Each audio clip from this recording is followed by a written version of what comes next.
ಇನ್ನು ಕಿಚ್ಚ ಸುದೀಪ್ ಕೊಟ್ಟಿರುವಂತಹ ಈ ಒಂದು ಹೇಳಿಕೆಗೆ ಸ್ಯಾಂಡಲ್ವುಡ್ನಲ್ಲಿ ದೊಡ್ಡ ಮಟ್ಟದಲ್ಲಿ ಸಂಚಲನ ಸೃಷ್ಟಿಯಾಗ್ತಾ ಇದೆ.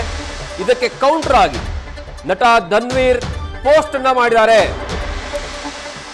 ಸುದೀಪ್ ಯುದ್ಧದ ಆಹ್ವಾನಕ್ಕೆ ಕೌಂಟರ್ ಕೊಟ್ಟ ಧನ್ವೀರ್.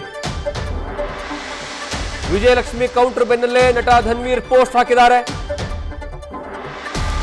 ತಮಿಳು ನಟ ದಳಪತಿ ವಿಜಯ್ ಡೈಲಾಗ್ ಹಾಕೊಂಡು ಧನ್ವೀರ್ ಪೋಸ್ಟ್ ಮಾಡಿದ್ದಾರೆ.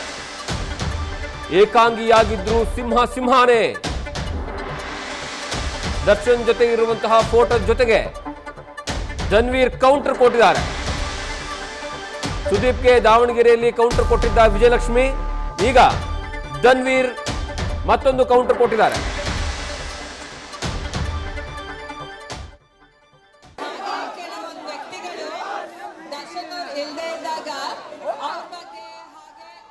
ಹುಬ್ಬಳ್ಳಿಯಲ್ಲಿ ಕಿಚ್ಚ ಸುದೀಪ್ ಕೊಟ್ಟಿರುವಂತಹ ಹೇಳಿಕೆಗೆ ಈಗ ಸ್ಯಾಂಡಲ್ವುಡ್ನಲ್ಲಿ ಒಂದು ರೀತಿಯ ಬಿರುಗಾಳಿ ಸಿಂಚನ ಸೃಷ್ಟಿಯಾಗಿದೆ ಅಂದ್ರೂ ತಪ್ಪಾಗೋದಿಲ್ಲ.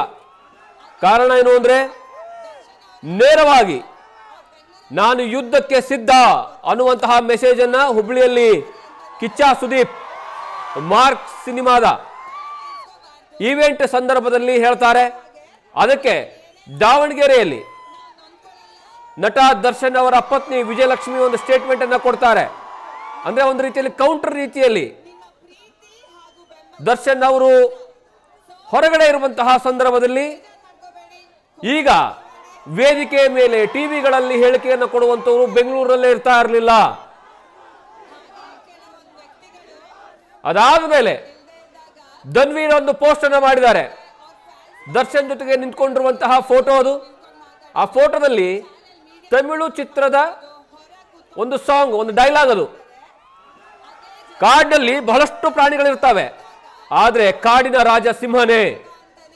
ಸಿಂಗಲ್ ಆಗಿದ್ರು ಸಹ ಸಿಂಹನೇ ಅನ್ನುವಂತಹ ಪೋಸ್ಟ್ ಅನ್ನ ಮಾಡಿದ್ದಾರೆ. ನ್ಯೂಸ್ ಫಸ್ಟ್ ನಿರ್ಭೀತಿಯಿಂದ ನಿಮ್ಮ ಪರವಾಗಿ.